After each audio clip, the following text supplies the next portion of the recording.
Deputado, como foi que o senhor recebeu essa informação sobre a decisão, a determinação do ministro Alexandre de Moraes em relação ao seu pai, ao ex-presidente Jair Bolsonaro, e também a proibição de o senhor manter conversas com o Jair Bolsonaro? Olha, é uma decisão muito mais do que lamentável, né? Ela é repugnante e ela só reforça a ditadura que a gente está vivendo no Brasil. Não dá mais para tratar isso daí como democracia. O mundo inteiro, que ainda não conhecia Alexandre de Moraes, fica espantado, né? Não se vê em local nenhum do mundo uma pessoa, antes sequer de uma condenação, viver praticamente no regime semiaberto. Bolsonaro está sofrendo agora prisão domiciliar, tal qual sofreria uma pessoa que tivesse progredido para o regime semiaberto, podendo sair de casa durante o dia apenas para trabalhar. E quando se trata, né, de uma relação de pai e filho, fica mais claro ainda para todos aqueles que têm família que isso é para humilhar, para esculachar e, principalmente, depois de vir e ainda sendo embasada a decisão do Moraes, em um dos dispositivos, dizendo que ele está tomando essa decisão porque o Bolsonaro postou um vídeo do Donald Trump prestando solidariedade a Bolsonaro. Isso daí fica mais claro do que nunca. Agora, o que causa estranheza é pessoas, né, que eu não consigo entender que estejam em sã consciência, achando que essas medidas vão fazer o Donald Trump recuar. É importante que entendam, não haverá recuo. Eu não falo pelo Donald Trump, eu não falo por ninguém do governo. Se quiserem tentar lá e botar o Geraldo Alckmin, né, que esteve naquela foto ao lado de terroristas da Jihad Islâmica, Hamas, Hezbollah, que já assassinaram diversos, milhares de norte-americanos, podem tentar. Boa sorte. Boa sorte na negociação. Não adianta o Lula ficar comendo jabuticaba, o Celso Amorim cantando Quem Tem Medo do Lobo Mal, e depois mandar um jornalista lá dentro do pool, que eles falam, da Casa Branca, perguntar para a porta-voz da Casa Branca, o Lula está aberto à negociação, por que vocês não negociam? O Brasil não se dá ao respeito. O Brasil não buscou nenhuma porta de entrada junto ao governo norte-americano. A gente está no momento, talvez, mais importante da diplomacia brasileira das últimas décadas. O nosso chanceler estava na Irlanda. A embaixadora do Brasil nos Estados Unidos estava de férias. Eu estava anteontem dentro do State Department, uma reunião com 8 integrantes de altíssimo nível. Veio a pergunta, qual o nome da embaixadora de vocês aqui em Washington, D.C.? Ninguém sabia responder. Esse é o tamanho da insignificância do Brasil, que tem vivido mais do que nunca os dias de anão diplomático. Não tem como você achar que o Brasil não vai sofrer consequências se aliando ao todo tipo de escória mundial. Então, o cenário que a gente está vendo hoje é fruto da perseguição política e de um governo acéfalo. Deputado, deixe-me chamar aqui também os nossos analistas, a Juliana Lopes e o Pedro Venceslau, que vão participar da entrevista também. Juliana?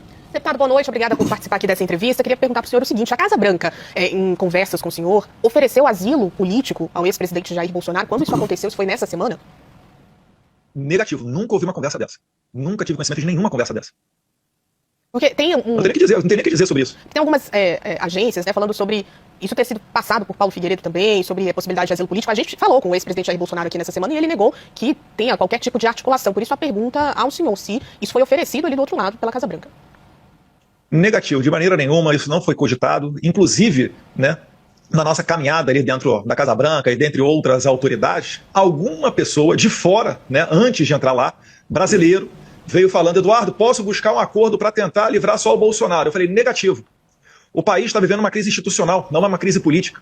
Eu não estou aqui para defender o Jair Bolsonaro e nunca tive nenhuma conversa com ninguém do State Department, ou ninguém da Casa Branca, ou ninguém dentro do Congresso Nacional, visando Jair Bolsonaro. Bolsonaro, ele é só mais um dos perseguidos. É claro que tem muita notoriedade porque ele lidera o movimento. Na verdade, querem calar muitas pessoas no Brasil. O Bolsonaro, ele só está no meio do caminho. Agora, falar que houve uma investida para se botar Jair Bolsonaro em exílio, asilo, etc., eu quero saber a fonte. Eu quero a acariação com essa pessoa. Deputado, essa pessoa com quem o senhor conversou é da Casa Branca? Que falou... Não, negativo. É um brasileiro, pessoa que não nem tem relevância nenhuma, não é conhecida de ninguém, e veio falar que, imagine se de repente tirassem só o Jair Bolsonaro do processo. Eu falei, negativo. Nem levo para o Jair Bolsonaro isso, que isso aí está fora de questão. E também, vamos ser sinceros, não tem como fazer acordo com essa atual conjuntura aí da Suprema Corte. Se acordo desse resultado, a cartinha do Temer tinha acabado com toda a perseguição política do Brasil. Eu aprendi com Alexandre de Moraes que não se deve recuar mediante chantagem. Só que agora Alexandre de Moraes está encontrando uma pessoa maior do que ele para bater de frente. Estados Unidos, né? Trump já entrou em disputas com o Canadá e ganhou. O Canadá fez uma lei migratória mais rigorosa, né? Entrou em disputa, uma política, entrou em disputa com o México reclamando da invasão de fentanil nos Estados Unidos. O México fez a maior apreensão de fentanil da sua história. O líder supremo do Irã, o Ali Khamenei, disse que não ia parar o seu projeto nuclear. Ele foi e jogou uma bomba. Os senhores acreditam que dará certo, então, Alexandre de Moraes, tendo o respaldo, né, tendo como coadjuvante Lula, para conseguir fazer o Trump recuar? Pelo amor de Deus. As elites brasileiras têm que bater na porta correta. Os senhores são responsáveis por permitir também, em boa parte, né, não somente, mas por permitir que o Lula estivesse aí no poder. Muita gente apoiou o Lula. Chegou a hora de vocês passarem, né, a fatura de dizer, olha, eu não quero, né, que o Brasil vire uma Venezuela. Muitos aloprados especialistas já falaram que topam. Né? Não, por mim, pode mandar tarifa, o Brasil não pode baixar a cabeça. Eu quero saber dos senhores, né, que tem boa parcela de poder nacional, se os senhores concordam com isso que está acontecendo ou se vão segurar, né, Alexandre de Moraes. Pedro Venceslau tem uma pergunta também, Pedro. Deputado, as pesquisas mostram que depois da tarifa o presidente Lula recuperou popularidade. Eles estão fazendo uma campanha grande nas redes sociais, conseguiram um engajamento que não tinham antes. Isso também aconteceu no Canadá, citado pelo senhor, também aconteceu no México. Sempre que o Donald Trump entrou em ação, ele acabou ajudando a recuperar a popularidade ou a dar popularidade para esses presidentes. O senhor não acha que isso que está acontecendo isso exatamente no Brasil? Quer dizer, que há uma rejeição muito grande a essa decisão de Donald Trump, que isso está beneficiando o governo e o presidente Lula? Eu não estou preocupado com a eleição. Se o Brasil não resolver nos próximos meses ou próximas semanas essa crise institucional, não haverá eleição em 2026. Então por que eu me preocuparia com popularidade? Eu não estou preocupado com popularidade. É 100% vitória ou 100% derrota. E eu tenho certeza, se nós sairmos vitoriosos, eu creio, tenho fé em Deus que sairemos, a gente recupera essa popularidade em 1 ou 2 dias.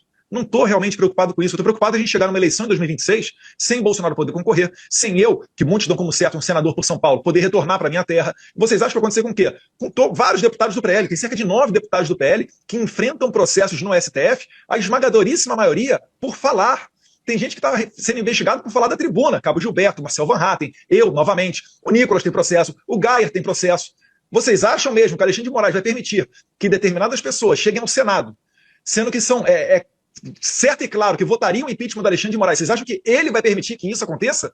O Brasil terá a oposição varrida das eleições de 2026 se a única esperança que está surgindo agora com os Estados Unidos não der certo. É por isso que não haverá recuo. E o nosso aliado, ele é muito forte. O Trump não vai recuar diante do Alexandre de Moraes. Perfeito. Se houver o cenário de terra arrasada, pelo menos eu estarei vingado desses ditadores de toga.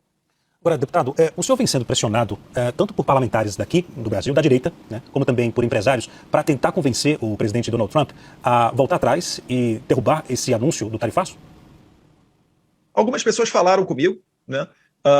Obviamente preocupadas, naturalmente, com as tarifas. É óbvio que não é o cenário desejado. Eu, desde o começo, sempre advoguei por sanções individuais contra o ministro Alexandre de Moraes, mas essas tarifas são a única novidade que estão fazendo, né, o sistema repensar. É a única alternativa e fim de esperança que nos resta. Então eu não tenho como criticar o Donald Trump. Se ele escolheu, dentre as cartas que tinha à sua mesa, a tarifa, isso daí, enfim, lamento que o povo brasileiro inteiro possa vir a pagar essa conta. Mas também a nação tem que entender que não se dá os mesmos privilégios, né, da sociedade livre, não são dados a ditaduras. O Brasil, o Trump chamou de regime e chamou acertadamente. No Brasil, as instituições já não funcionam mais com normalidade. Você vê só, o Congresso é incapaz de derrubar um decreto de IOF do presidente da República. Isso daí mostra uma total disfunção. Isso é típico de ditadura. Na Venezuela, o STF de lá fechou o Congresso Nacional. No Brasil não precisa fechar, porque o Alexandre de Moraes já está dando as cartas, vai fechar para quê? Então, esse é o tipo de regime que nós estamos vivendo hoje. E regimes são sancionados, regimes são tarifados, pessoas perdem os seus bens. E eu quero crer, né? Eu rezo a Deus para que a elite brasileira pressione o Alexandre de Moraes, porque uma das possibilidades que pode chegar a vir é o desligamento do Brasil do sistema SWIFT, que é essencial nas transações internacionais. O Trump fez isso com o Irã, fez isso com a Rússia. Se fizer com o Brasil, isso vai causar uma pancada muito maior do que a tarifa Moraes de 50%. Eu não quero chegar nesse ponto. Eu não quero chegar numa eleição de 2026, onde você já pode extrair e concluir que o Trump não reconhecerá uma eleição sem a participação de Jair Bolsonaro. Como é que ficará o Brasil no cenário internacional? As pessoas não estão entendendo que quando eu falo que as próximas semanas são decisivas, não é algo da boca para fora, não é algo de uma mente ideologizada. Eu estou falando a verdade. O Lula não tem interesse nenhum em resolver isso daí. Tanto é que está escalando Geraldo Alckmin para tentar conversar com os americanos. Isso não ocorrerá. O americano não vai conversar com quem apoia assassino de cidadão americano.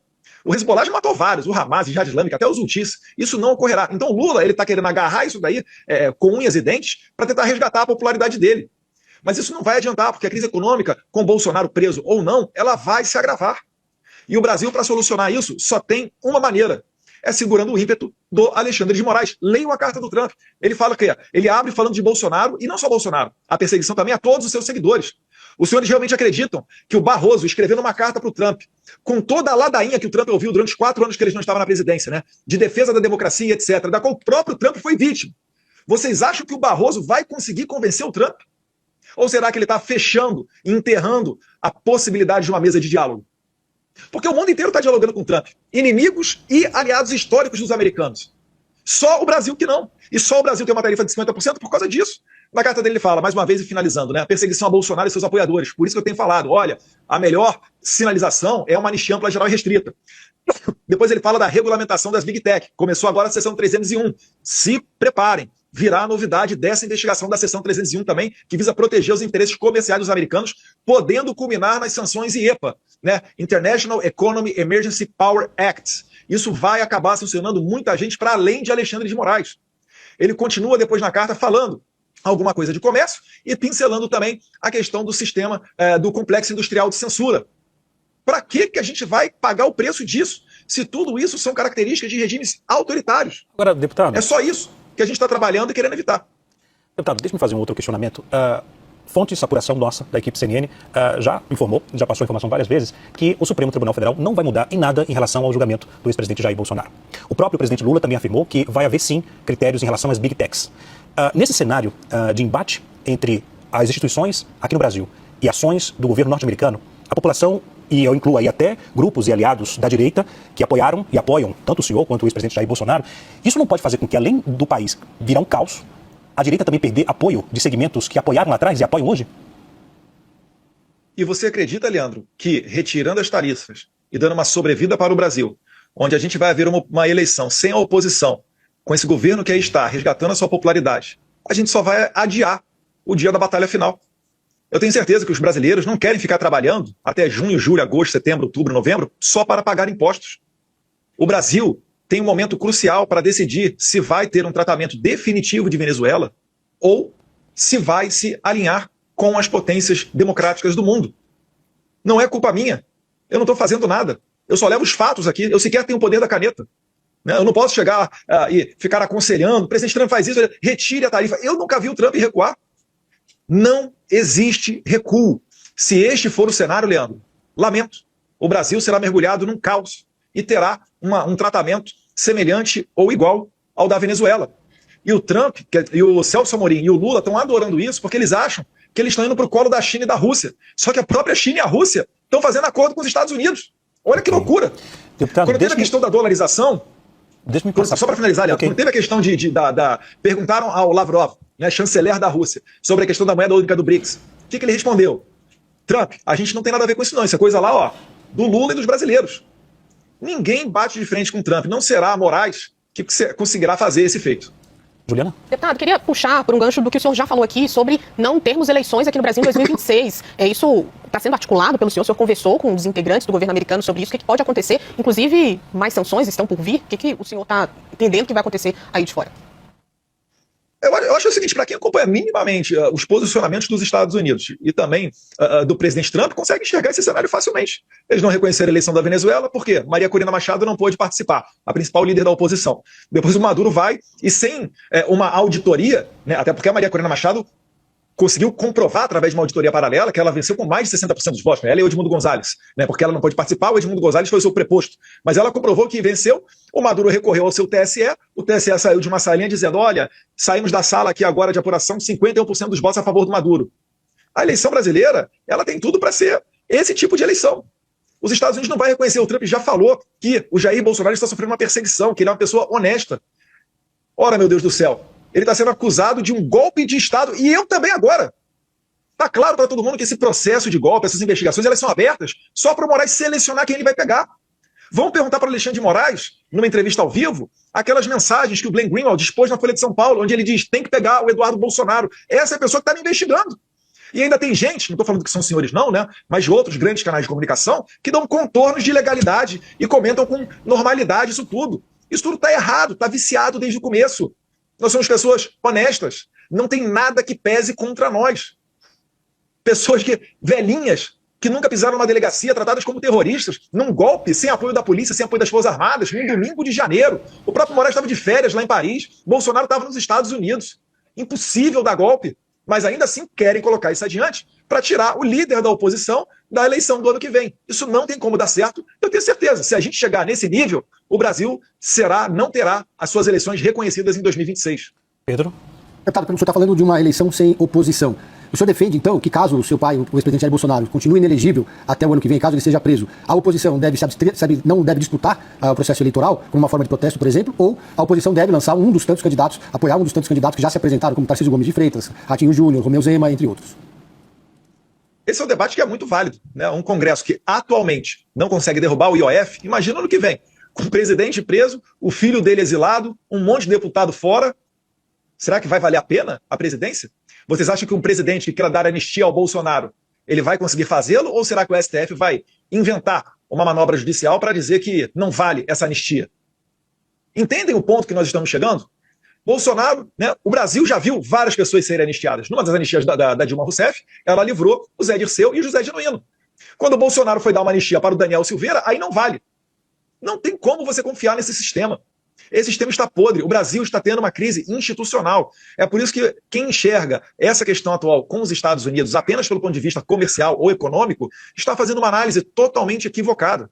Eu entendo, né, a agonia do produtor brasileiro, a agonia do comerciante nacional, do trabalhador, mas, mais uma vez, né, eu sempre advoguei por sanções individuais ao Alexandre de Moraes. Vieram as tarifas, né, agora é trabalhar com isso daí. Agradeço ao Trump por ele comprar essa briga, né, uma briga justa, uma briga que vale a pena, e Deus quiser terá sucesso, porque senão, mais uma vez, o Brasil vai definitivamente virar uma Venezuela. Deputado, esses setores todos querem que o senhor ou Jair Bolsonaro peçam para Trump voltar atrás em relação a essas tarifas. Por que o senhor responde para esses setores aqui do Brasil, principalmente para o agro?